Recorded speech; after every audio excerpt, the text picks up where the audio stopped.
All right. Well, thank you so much for joining us today. And I'm so excited to finally get the opportunity to get behind the scenes, get to know your story, get to know a little bit about what drives you, what influences your music, and a bit behind the artist's name, because we all see your artist's name, but it would be nice and so wholesome to get to know the person behind that. So welcome so much, Dayaní, to the podcast. Hi. Thank you so much for having me. Honestly, this is just a dream come true, coming here and being able to, I guess, as you said, show people a little bit more about me, because, there's so much that you see online and there's just so much to see. And it's really nice to be able to give a little insight to people about who I am and a little bit of a part of my soul. 100%. Let's actually start with, what's your real name, girlfriend?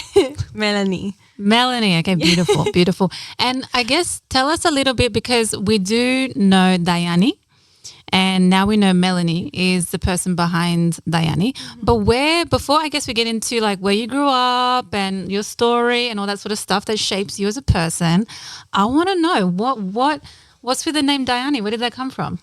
So Dayaní is basically, my whole name is Melanie Diana as my middle name. And I remember being 15 or 13 and thinking I want to be a singer, all this, blah, blah, blah. It was already my dream when I was young. And then I just would always see so many singers have just one name that just said, this is who I am. And so I remember there was a period of time where I was okay, I need to find myself a stage name. I don't know what it is, but I need to. And just nothing was clicking until I was you know what? I really like my middle name, but I needed to have a ring to it. You need un poquito de sazón. That's what you need. Yeah. So So I just changed the A to an I with a little tilde, with a little accent. And Dayaní, that's where it came. That's so important. For those who don't know, un tilde, the accent is so important in Latin American names. It's my last name is Yañez. Without the ñ, it's just Yañez, and that is a basic bitch name, isn't it? Yeah. So the tilde is so important. I love that when I see Dayaní in all of your sort of artist materials and stuff like that, it's always got the tilde, which is so important. Mm-hmm. So important.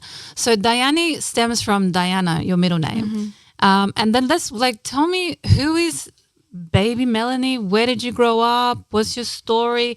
What is your story growing up? Yeah, so I was born in Guayaquil, Ecuador. That's my home country. That's basically everything to me. And I came to Australia when I was 10 years old with my family. So my two parents and my two brothers. One of my aunties was already living here, from my dad's side. And so she brought us all here. And to be honest, I'm so grateful for all the sacrifices that my parents made, because I cannot imagine just leaving, your home country. They didn't even speak English. I remember my dad would used to say to my mom as a joke, I don't really like the English language. I'm never going to learn it. I don't even there's no way that I will ever have to speak English. And then boom, they moved to Australia. He needed to. And it's such a blessing. I am forever grateful for them. And so when I came here, I remember being in I loved Australia. And when I went to high school, that's when I really started feeling that I didn't belong, because I was surrounded by a lot of people that weren't my culture, I guess you would say. And the way that I combated that in a feeling of belonging was that I started listening to a lot of Spanish music. Mm-hmm. And that's when I started watching this show called RBD. I don't know if you've heard of it. Sounds familiar. Yeah, it's a Mexican TV show. And it's basically of this group that they form a band and they all sing, and it was everything to me, and I loved it. And I was really young watching that, and that's what really helped me connect back to my roots. And that's when my love of music started coming. I started writing. I first started writing poems, and then those poems turned into songs. And I took up my guitar and I started writing.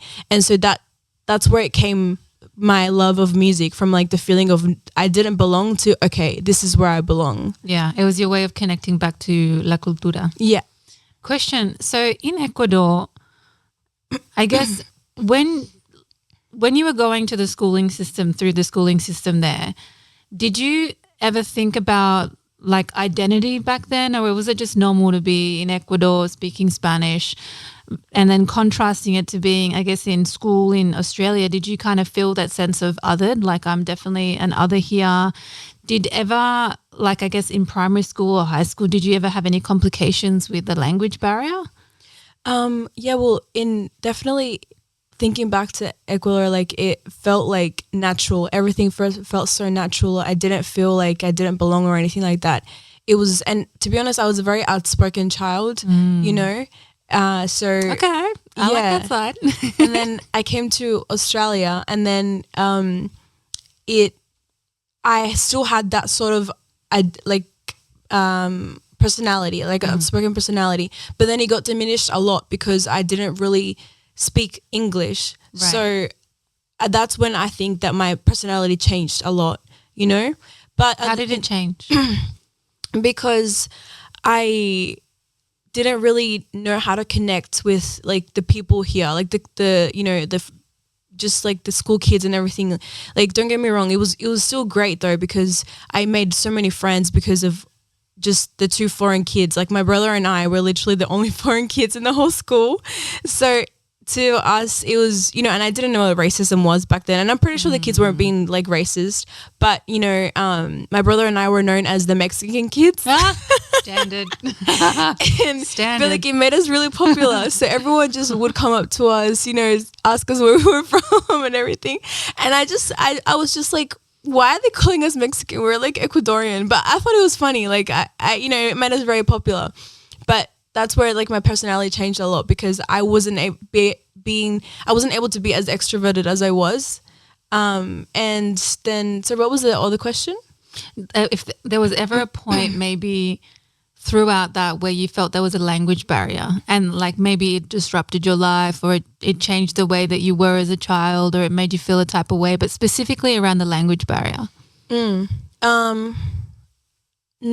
terms of the language barrier, like, did you pick up English quickly when you got here, or did it take you a hot minute? Did you go to ESL? No. From what I remember, which was really beautiful, is because my brother and I were the only foreign kids in the school. The teachers, like the principal, actually organized for like this lady to come and take us out of class, like I don't know, a couple of hours, like, you know, throughout the week, and she would teach us English. And my teacher was so beautiful, and I remember that around that time she just this was out of her own willpower, because she wasn't mandatory for her to do, but she literally put name tags around the whole classroom of like the Spanish and English word of everything. Stop it. Yeah. ¿Cómo se llama la profesora? What's the teacher's name? Miss Lee. Shout out to Miss Lee. We all need a Miss Lee. I was shipped off to ESL school. You know, I had that life. Really? I was there for 1 year. My sister, bless her, was like for 3. But that's really sweet. And you really helped that. Do you feel like that helped you not feel othered because she did that? Like you didn't feel like you were excluded or anything like that? No, it felt like if she really made me feel like I belonged, because she did it with everyone there, you know? And I remember I wasn't really like put as an outcast or whatever. And I remember she would be teaching everyone the lesson, and I would just be sitting there like thinking like, okay. And then after she put everyone to do like their work, she would sit next to me in a desktop, and then would have Google Translate open, and then she would be telling me things, and then I would read it, and I'd be like, okay, and then I would write it down, and she would read it. So that's how we would communicate. So I remember then, I'm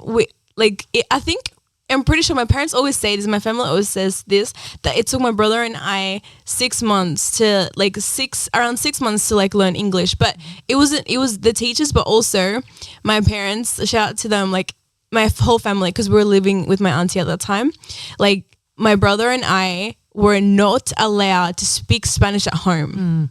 Like they were like to us, and they really meant it. They were like to us, like Melanie and Miguel, like if you guys speak in Spanish at home, we're going to pretend we don't hear you. Wait, hold up. I know this is totally irrelevant to the podcast, but your dad's called Miguel and your brother's called Miguel.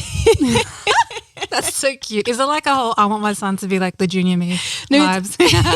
It's actually like a pretty traditional thing, like in culture in Latin America, like where like the father gives the firstborn son his own name. So my grandpa's name was Miguel too. You know what? Who am I to say? Because my grandfather is Gerardo and my dad is Gerardo. Yeah, I think my dad just stopped at him. So beautiful. And then did you, like, when you were at that age, right, where like the age of like Miss Lee and all that sort of stuff, were you listening to, if you were not speaking English, were you able to listen to Spanish music, or was it just a mixture of English music? Like, what were you listening to any music at that time? Honestly, I remember that time I was I was obsessed with Hilary Duff.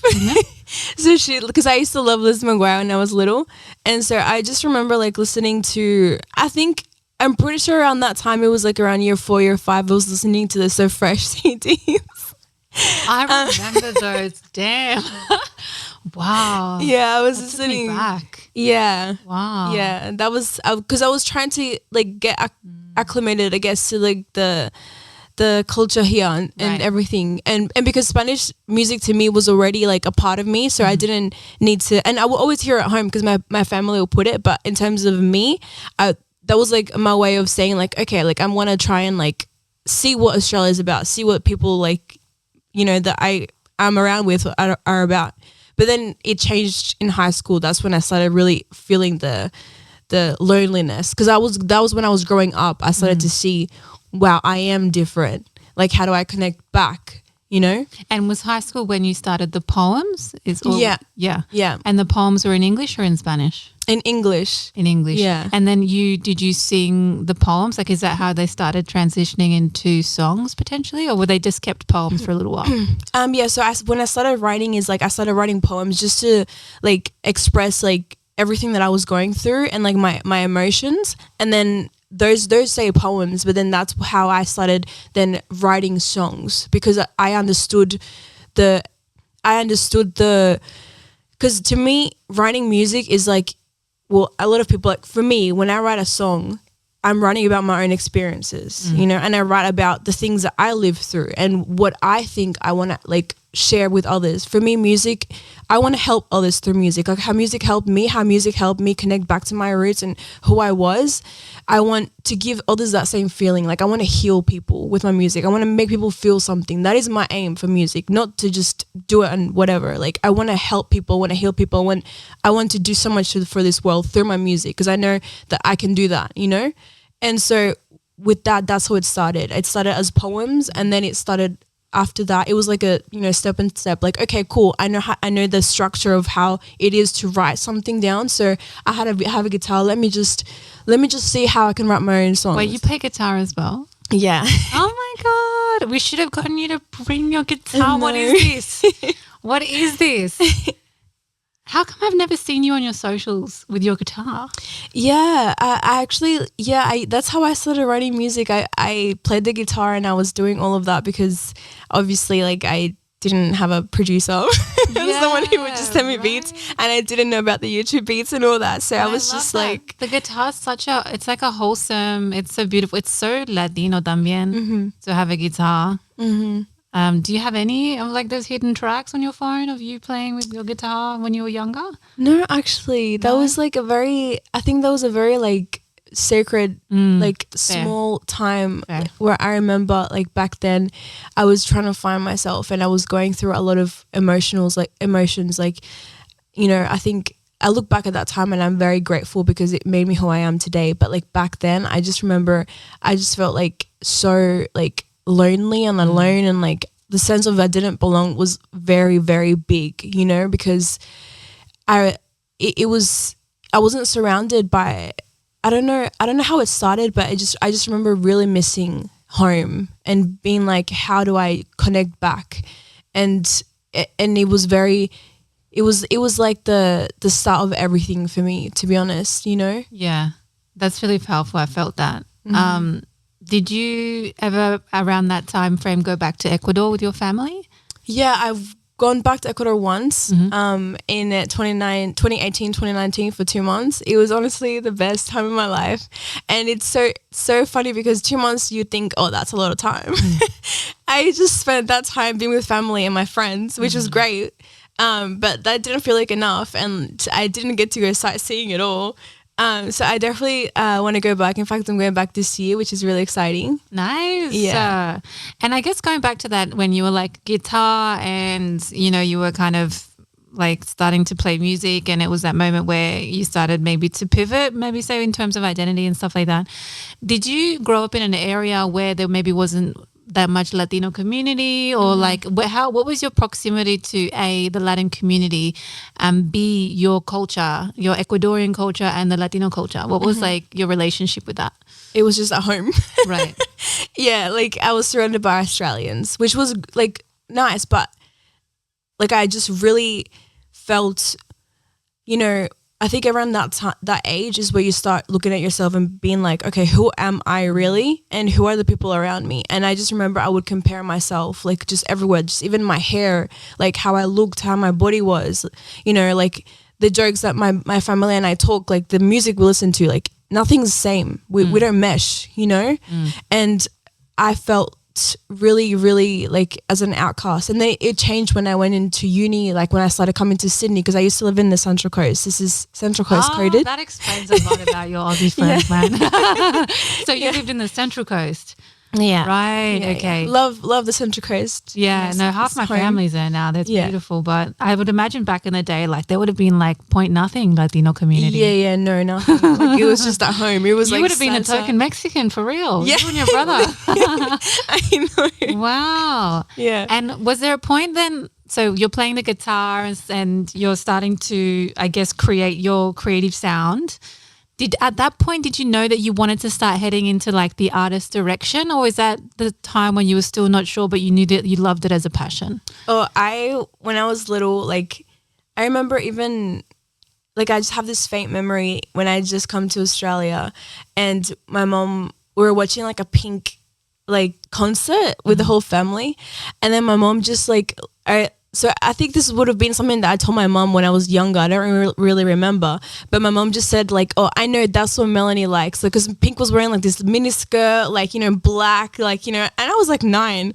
But my mom was like to the whole family like, oh yeah, I know that's what Melanie likes. She would love to wear something like that. So I think like I've always had that dream. And when I started writing and doing songs and watching RBD, like that TV show, because they're all in a band, I remember since then, I was already seeing myself on a stage, you know? That. Yeah. Like I've always had that, like that in me, but it wasn't only, because I only released music 2 years ago. So in 2024, that was the first time that what?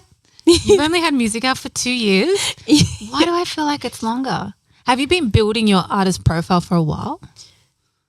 Not necessarily releasing music, but building your artist identity for a while? Well, so for me, I've always known that I wanted to be a singer and an artist and everything that I'm doing right now. But I've always felt that I wasn't, like I had felt that I wasn't ready, you know? And I was very scared. And I think a lot of people can relate to this when you know that you want to do something, but you're scared of failing and you're scared of just so many things. And you give yourself that I'm not ready. I know that anyways, things happen for a reason. I'm meant to be doing it now because I've got such an amazing team that I probably wouldn't have had back then, you know?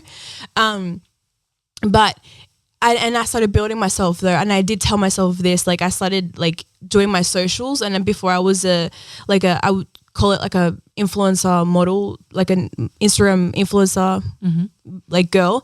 And I started building my branding up, you know? So before I was known as Mel Your Mommy. Wait, say that again, girlfriend. What was your handle? Mel Your Mommy. Mel Your Mommy. It's typical Latina, that one. Yeah, I know a lot of people remember that handle. Like that was that used to be me. Mel Your Mommy. I like it though. I like it. It's giving spicy Latina. Yeah, sure. Exactly. That's to me, I've always like wanted people to know that I'm Latina above anything else. Like it's like when you see me, you don't see first thing you see is Latina, and then you see 100%. Everything else. I love that about you. Can I just say, like, I love that you're so authentically Latina, because in this community, we're so small. So I guess for those listening, if you don't know, like with what less than 1% of total population here in Australia is Latin community. Wow. And so sometimes I really love, not sometimes, I love your videos when it's like, yeah, we're such a small community, but here we are. And you're so unapologetic and you show la cultura. And I think a part of la cultura and a part of Latina is a lot of us get hypersexualized and we just have to live with that. But it's about, what I love about you is that you embrace it and you make it part of your identity and you make it part of your artist character. And you own that shit. And that's the kind of where I would say when you reclaim it, it kind of makes it something powerful. And you're also creating a pathway for future Latin artists here in Australia to be like, if she can do it, I can do it as well. I love that you're so unapologetic about it. Fucking go, Mel, your mommy. Yes. Thank you. Yes. All right. And so I definitely saw your influencer days. I think that's what I remember. I think I remember because I remember you showed up. You always were like really well dressed and you always looked the part and you're always good on socials, by the way. I feel like even now, like your content goes viral like day after day, every time. And I think it's a good thing, right? It means like you understand your audience, you understand your identity, you understand what you're trying to put out there. And I think that makes a beautiful portrait for an artist, right? Not just for here in Australia, for people to understand who you are, but for the globe. That's a beautiful thing about social media is the globe. So then you said you had fears. What was the step that made what was that moment that made you go, nah, fuck it, I'm going to be an artist? Like what, talk me through that. Yeah. I remember, like I'm a person that like, even though like, you know, as normal people, like we get scared and all that stuff, I give myself goals and I give myself, okay, like once I reach, you know, this kind of like social media, like look or whatever, that's when I need to do the jump. Like I'm not going to like back down, but so I gave myself a little time, you know, and then I remember I was so scared of like stepping in a studio. I don't know why. I just thought it was out of my reach. And then I remember one of my friends, at that time, she was an artist too. And she like, you know, liked doing music. And so she one day she asked me like, oh, can you come with me to the studio? And I just thought, oh my God, okay, like I will go. I will see what, you know, the vibe is. And I accompanied her and just seeing her go on the mic and just like record and just how chill the environment was, I just thought to myself, wow, why was I scared to, if she can do it, why can't I do it? That's crazy. Like, why am I holding myself back? This is insane. And so that honestly just woke me up. And then after that, I, you know, got like, you know, that producer's contacts, shout out to Deja, and then just booked sessions with him like straight away. I was like, okay, this is it. Like, you know, everything's lining up. Like, why not? And it was the start of everything for me. And did you know at that point what kind of music you wanted to release? Oh yeah, I started, like I had already like been writing, you know, and so, and before then I wanted to do Spanglish, you know, and I really wanted to I was really focused on doing Spanglish music because I was scared of dropping just Spanish music in Australia. Why though? Yeah, because Talk me through that. Yeah, it was a really big fear of mine because I just thought, like, no one will get it. Yeah, and because most of the people that, you know, like was following me and everything like that at that time was, you know, just the you know the scene here, you know, Okay.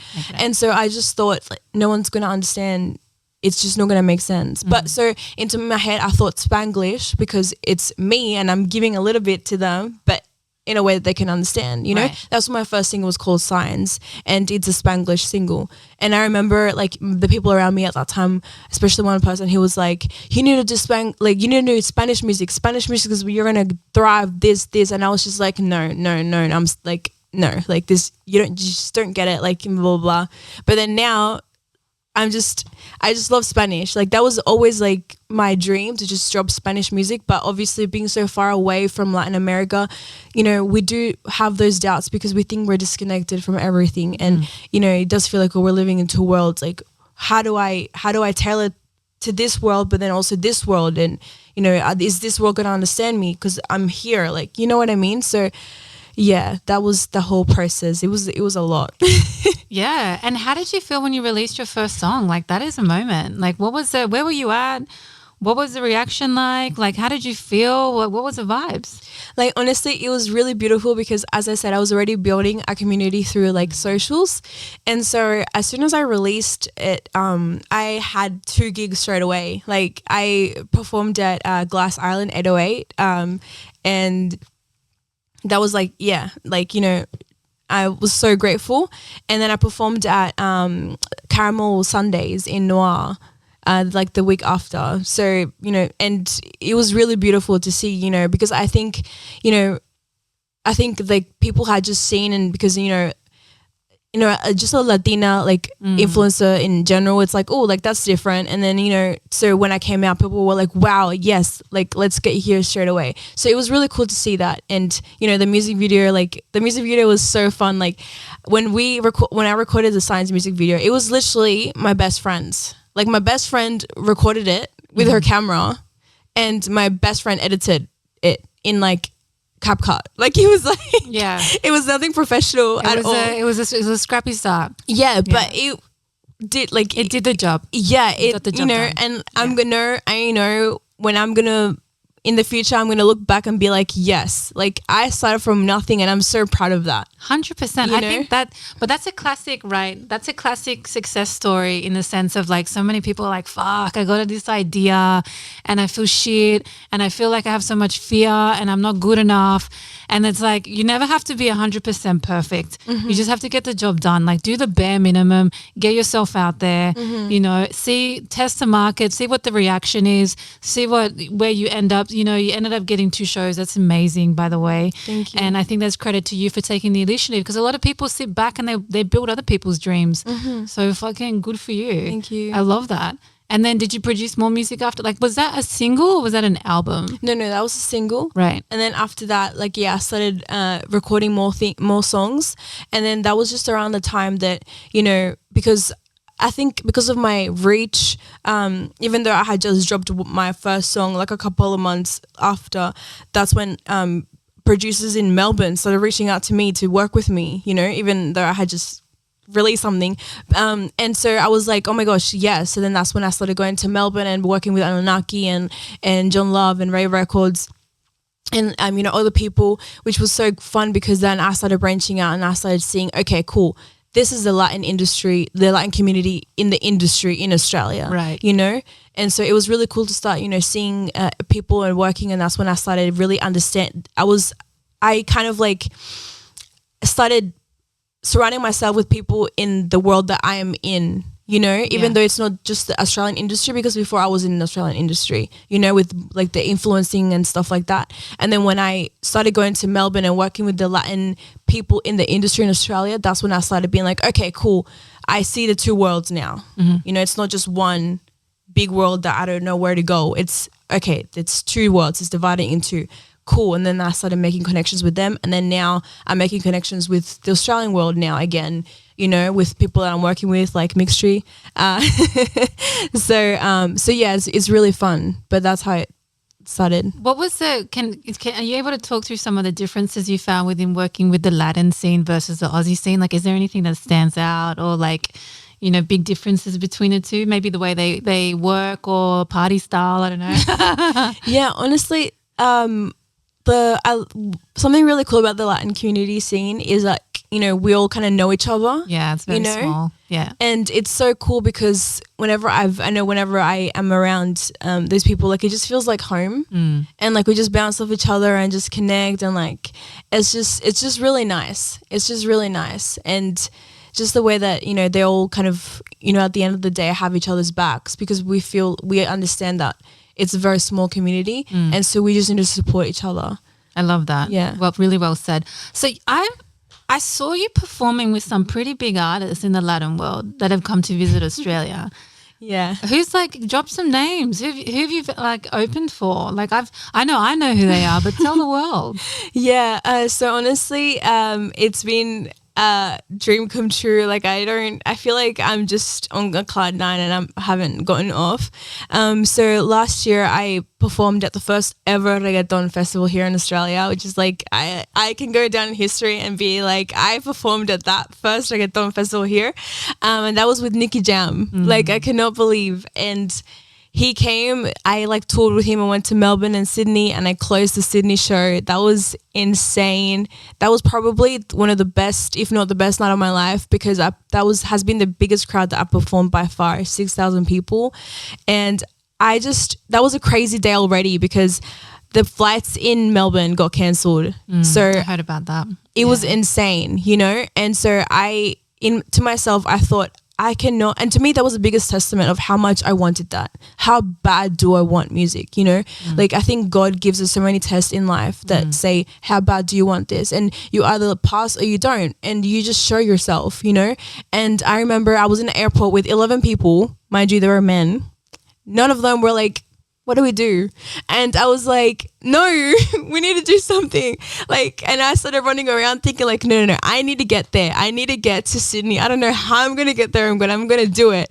And so I started looking for, I started speaking to the people, looking for a van. Then we finally guys, I know the people that we all made it. I know they're going to look back and they're going to give me credit because we made it because of me. Okay.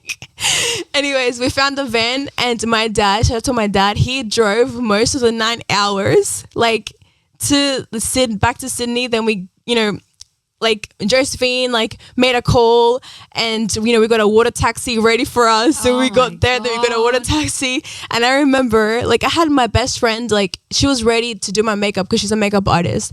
And she was ready at 10 a.m. And, so I was to my brother, because my brother was back in Sydney, please, can you please grab my makeup bag that's in this part of my room and bring it, so because I'm gonna do my own makeup. So everything was waiting for me. And I remember as soon as we got to Cockatoo Island, I raced to the green room, and I had 15 minutes before I had to go on stage, and I was sweating, and I had to calm myself down, and I did my makeup in 15 minutes before I jumped on stage, and that was the best night of my life. And you performed fucking well. Can I tell you that? I was in the crowd. I saw you. I recorded you. Thank you. Everyone went off during your set. You did amazing. And you showed up. Your outfit was amazing. Thank you. You couldn't tell that you went through a hot mess. No. But they didn't tell anyone, because we kind of sensed that there was a change in the, what's it called? The schedule? The lineup, that's the one. Schedule. I'm thinking of my corporate jobs, my jobs to do. There was a change in the lineup, and then everyone started noticing. And I recall I was speaking to the organizers, and I think it was Victor or Mauro, I don't know which one, was yeah, one of the flights got cancelled. There was a lot of artists on there, and we don't know if we're going to make it. And I was like, oh, this is going to be a hot mess. But it pulled through. Because there was other artists, Melbourne artists that made it, right? Was there someone else? Yeah, it was John, Pinky Promise. Yeah, Pinky Promise, that's the one, right? As well. Yeah. And yeah, no, it was honestly, it was insane, but I would not change that day for the world, because I really proved it to myself, I think. How much I wanted it, and I think that is a testament to everything that's gonna come, from me to everyone who's watching. That's how much I want, and I know I have to show the world. It's bigger than me, and that was the biggest testament to myself. 100%. I love that. And so I feel you're at a new era now. You are releasing a new song, and it's at a very specific time of the year, or it's a moment in life right now, because there's a lot of things happening, but there's one big moment happening right now in 2 weeks, June 11, or I think it's June 12 in Australia. Tell me about your new song. What inspired it? What's the theme behind it? Why did you name it what you named it? Yeah, so for my Latinos, we're all excited para el Mundial. So the World Cup to me has been always a dream. I think, my idol has been Shakira ever since I was little. I remember when I was 5 years old dancing to Ojo Hasi with my auntie, so she's everything that I admire, you know, in an artist. And so because my family is Latinos, we all love football, you know. So I've always wanted to do a World Cup song. Wait. You just casually missed the fact that Ecuador as well qualified for the World Cup. I know. Like, so that's excited. huge. I know. That's massive. I know. It's literally so amazing. Like, I'm so proud of my country. Like, we're doing so much amazing things. And I definitely think it's our time to shine in so many areas right now. And so, yeah, it's always been my dream to, you know, do a song for the World Cup.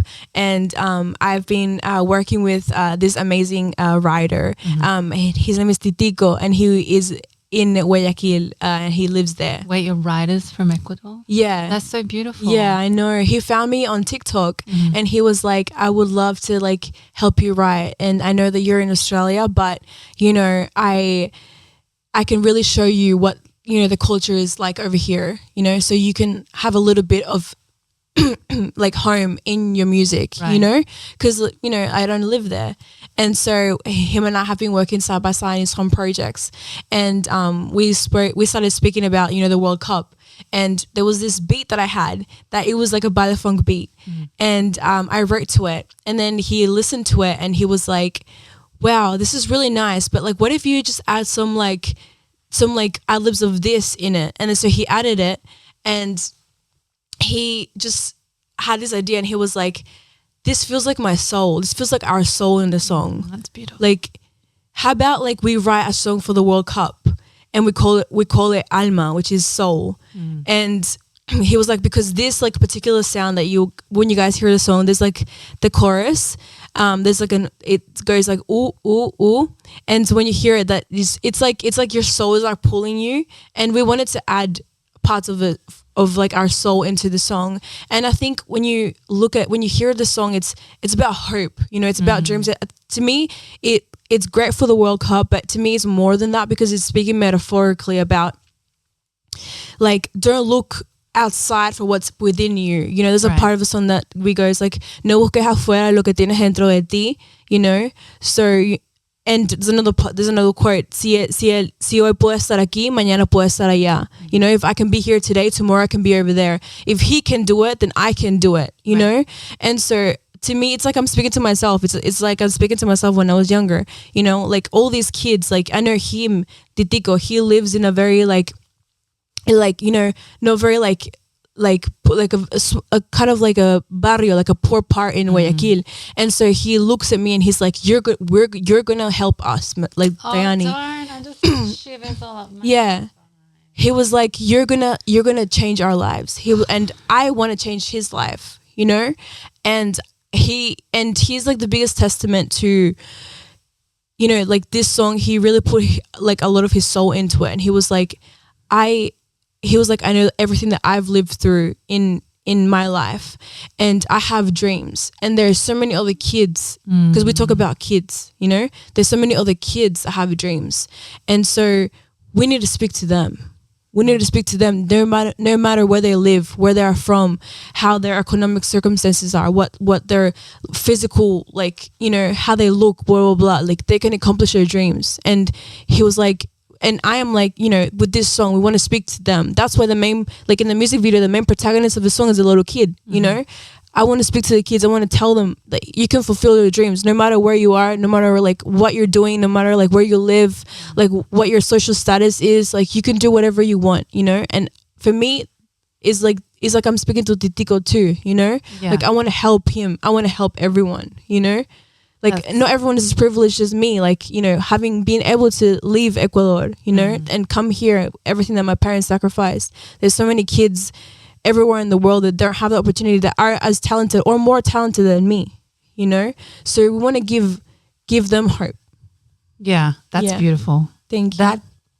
That impacted me a lot. And I think that's going to impact anyone who's an immigrant themselves, or in my case, like a child of an immigrant.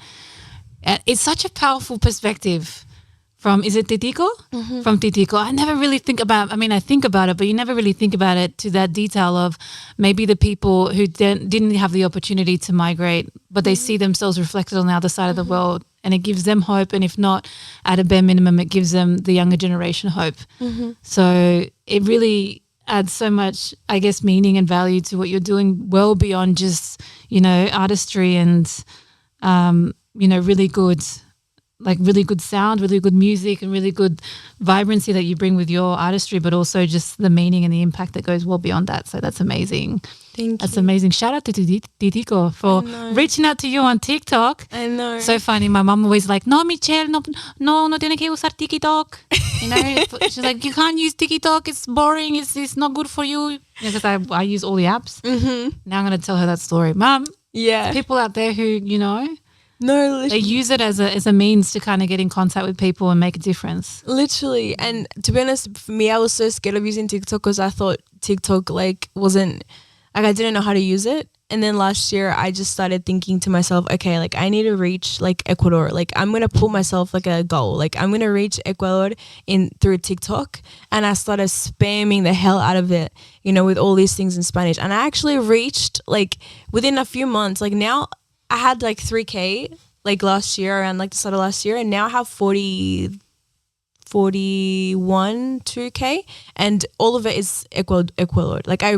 I reached Ecuador. That's impressive. Yeah, that's really impressive for you to use a social media tool to be able to, I guess, intercept and connect with a niche community. Mm-hmm. That's a really good case study for many people who still don't believe. I mean, I'm personally scared of TikTok because once I made a video and then I had someone remix it. It was two 15-year-olds and they were trying to taunt me and antagonize me with their TikTok dance.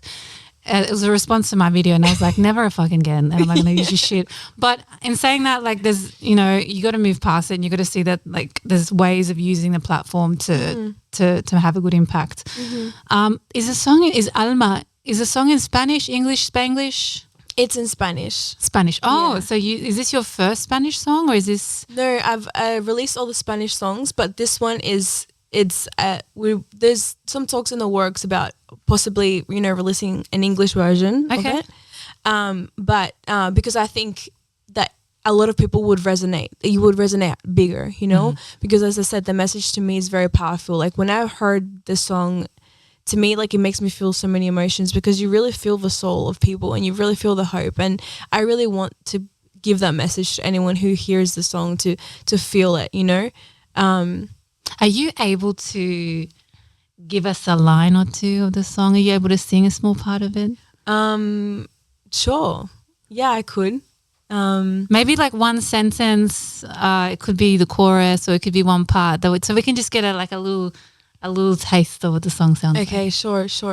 Let me think. Okay, this is probably the most favorite part of the song is the part where it's no busques afuera lo que tienes dentro de ti, no busques afuera, ya lo tienes ahí, which is basically don't look for outside for what you have within you. And I think a lot of people do because they think they're not ready for to live their dreams. And it's so reflective of your journey as well, when you were just I don't think I'm ready to be an artist as well, because you had so much fear. Yeah. That's beautiful. That's beautiful. One thing I noticed about, we're all really excited to see your clip that's associated with this song. And I had the absolute pleasure to go to one of the sites where you had invited the community, the Ecuadorian and Latin community in Sydney, to come and be part of certain parts of the clip. So what is the importance of having La Comunidad Latina, La Cultura Latina, people with all their Latin American flags? What was the importance of having that part of your clip? Mm-hmm. It was very important because as a Latin artist in Australia, I don't only... because I want to be able, because there isn't one, the community in Australia isn't that big in the industry. And so I want to be able to lead, So as the responsibility of someone who's leading the community, I don't only just want to, do Dayaní and that's it, that's why for me it was very important to do community. So do a call out on my socials, inviting everyone, because I see the greater potential of something, not just of being about me, and because I am representing Ecuador, but as the leader of the Latin community, to me, it is a responsibility to do more than just represent me, you know, and so to just represent Ecuador. So I invited everyone because I want to be able to, you know, represent, or just like have everyone together, show everyone that we can be one, you know. And I didn't realize the Latin community in Australia was so big until I saw everyone come out for Bad Bunny, right? You know? And so I thought it was big, but I thought, okay. And when I say Latin community, I'm not just talking about people who are actually Latinos. I'm talking about people who are interested in the Latin community, you know? Very powerful because distinction. They're still part of us. They're part of us, you know? And so when I saw that, I thought, okay, so there is massive potential here. Why aren't we doing something about it? You know? Like, why aren't we bringing everyone together, you know? To me, Australia is such a diverse country, but everyone's just in their own little groups. Like it shouldn't be like that. And coming from a like artist perspective, when you talk to a lot of artists in Australia, the first thing that if they're actually serious about music, the first thing that they say to you is, yes, I'm here, but later I'm going to go over there. Right. Later I'm going to go to the US to, you know, branch out. Later I'm going to go to like this country. They want to get out of Australia. Why? We should be building something here because we only have one community. We have so many communities. Like Australia is one of the most like diverse countries in the whole like world, you know? So why aren't we building bases here? Why aren't people wanting to come here? Why are people wanting to branch out, you know? So one of the most important things for me is, okay, I need to, like, for the industry, for artists, for later artists, I want to like, you know, come from Australia, especially in the Latin, like, you know, world. We need to build our community so we support our own people, because we can't be having every Latin artist say, oh, I need to go back to Colombia, I need to go back to Puerto Rico, I need to go to Ecuador to be someone. No, like, there's a community here. We need to build it. There's people here. We need to put them together, you know? So for me, that was a little like test, you know, to see like how many people are going to show up and, you know, participate in my video for the World Cup, for like my song. And it turned out better than I expected. Like around 200 people were there for the whole day, which was honestly amazing. Like when I came, like when I pulled up, I knew people were already setting up, but I just remember just looking at everyone and just thinking like, oh my God, I'm going to cry, because I couldn't believe what I was able to do, you know, obviously with the support of like, you know, my friends that were, you know, still helping and everything, but it's still my vision at the end of the day. And people came, you know, to support that, and that really gets to my heart, you know, because sometimes we think like, oh, are people really not going to connect? That people might not understand, like people might not care, you know, but people, at the end of the day, if you're doing something good, people are going to see that. Can I also add as well, like, Dayaní, let's be real, you have a really good, kind soul as well. Like, apart from being just an amazing artist, people are drawn to you, and I speak for myself, but I can only assume other people work with you, are drawn to you, they listen to you, they follow you, they want to be part of your world, because you, like, you show who you are out. You put yourself out there. You know, you wear your heart on your sleeve. You are very open on social media. You show what you represent. You show that you're community driven. That you like represent your culture. You represent Ecuador. That you give people a chance. That you get community involved. Like, you're very now even open about your story. I think people, you have to like credit yourself as well and who you are as an individual, because people don't follow people for no reason. You know, people follow people because it's like, I resonate with you, I like you, I aspire to be like you, you're inspirational, you're a vibe, you're amazing, and I think you have all of those things. So thank you I so think much. like that's a huge part of why a lot of people showed up, and I have no doubt in my mind that as you continue to develop your sound and grow as an artist, that more people are gonna continue to follow you, because also you're leveling up.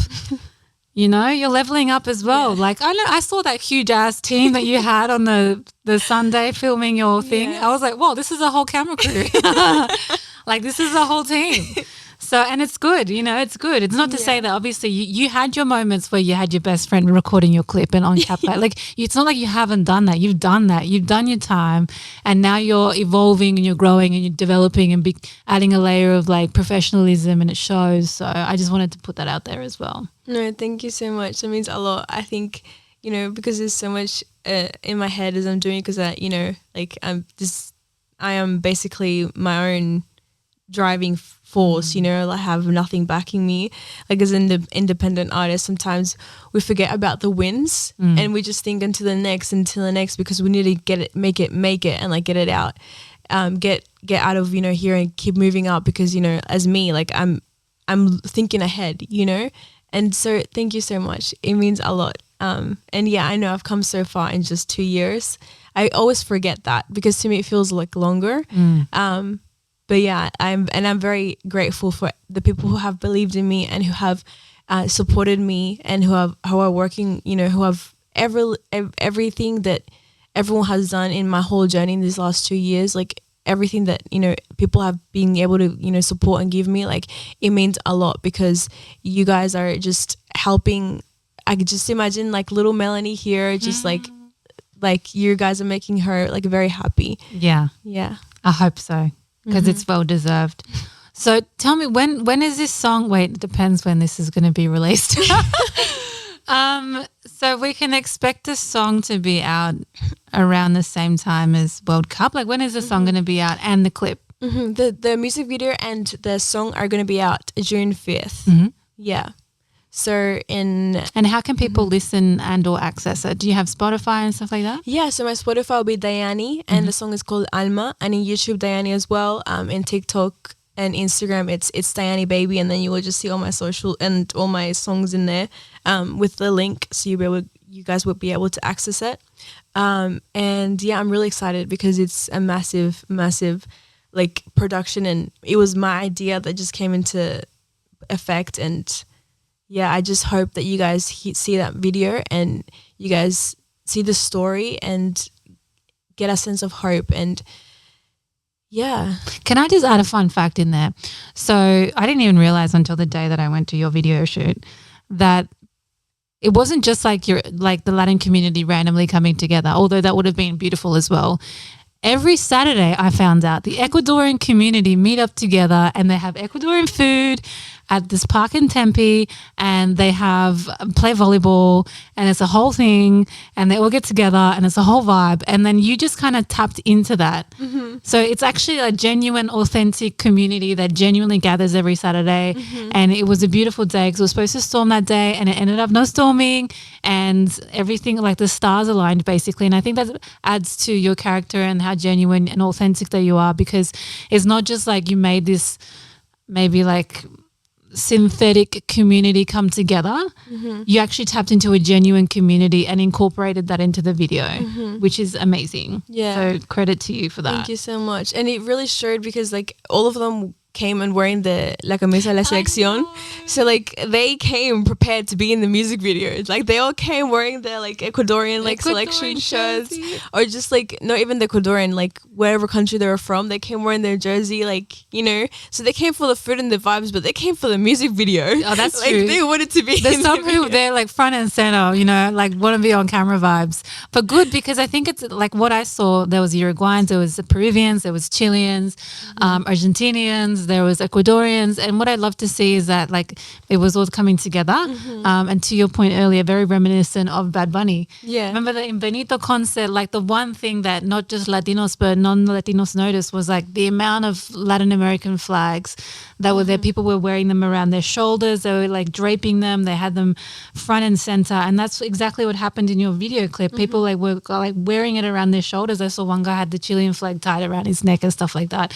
So you created that moment, and it's beautiful that music is able to be like a catalyst for that as well. I just want to unite people, you know. I think there's so much division in this world, and I just want to be able to be that kind of bridge and to unify and to connect people, you know, be that sense of like healer. Right. Yeah. Before we get to the last question, I guess, I want to know if you were to collab with any artist in the world, who would it be and why? It would definitely be Shakira.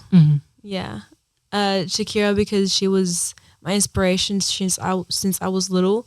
And I have a lot of very impactful, beautiful moments. And where I was used to be dancing with my auntie, like to her songs, and it's very embedded in my heart.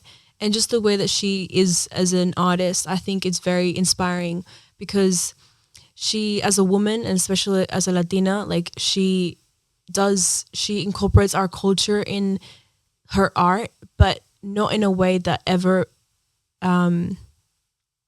makes it into the stereotypes of Latina women. Yeah. And I think that's very important because, you know, we are very judged all the time in very different areas, you know, whether it's, you know, we're sexualized and, you know, we're made to seem like angry or this or that. And Shakira does it always in an elegant and classy way. Even though she does, you know, show that she's a Latina, it's a very smart way and a very beautiful way. And she unites, you know, like countries, she unites, you know, everything. And so I see her and I love that, you know, and that's why, you know, when you see the projects that I have just, you know, like released from 2024 till now, it's kind of embodying that, you know, I never go too far. I never go too, you know, it's always in the middle. It's always that balance because to me, I want to be that example to younger girls, you know, that you don't have to do all this to, you know, be seen, you know. So yeah, and it's so beautiful because she released the official World Cup song for 2026, and now you've got Alma coming out, which I think is beautiful because it's like we have our localized Shakira with us. Oh I love that. Literally, we have the localized Shakira, which is beautiful. Well, I guess before we like wrap up, if you want to tell like anything to the people who are watching or listening out to us right now, it could be a message about like who you are as an individual, a message that you want to communicate, something more about your song, like what's next for you, what would that be? Well, next for me, it's, you know, you guys, the song, we have Alma, we have so much more songs and things rolling out this year. So I really hope you guys stay tuned because as I said, I am a force to be reckoned with. Yes, I'm just going to be not stopping and I'm so blessed with the team that I have right now. And in terms of something to leave you guys with, I think that, you know, I want to stress so much that, you know, to me, I get so many messages sometimes of like young kids, like I've gotten messages of like girls especially saying that they look up to me. And to me, that is so beautiful because that is everything that I want, you know, in what I'm doing with music. I want to give people hope. I want to give young kids hope, you know, young kids. I want to be an example and I want to heal and I want to show you guys that, you know, just like I was once scared of what I'm doing now, I was able to do it because I put my mind into it. And so I guess I just want to be that, give that message to you guys that, you know, wherever you guys feel scared that you guys can't achieve something or that, you know, it's out of your reach, just be smart about who you look up to and, you know that you can do it. And if someone else can do it, then you can, you know, just put your faith in it, put your faith in yourself, your faith in God, and you're going to be able to achieve everything you want. And, you know, if you ever need any advice, you know, come to me. I love that. Thank you so much. I really appreciate you like telling us about your story and what's next for you. I'm so excited to follow your journey. I think that you're going to be like, I'm excited for Alma's, the song to be released and for the video to be released.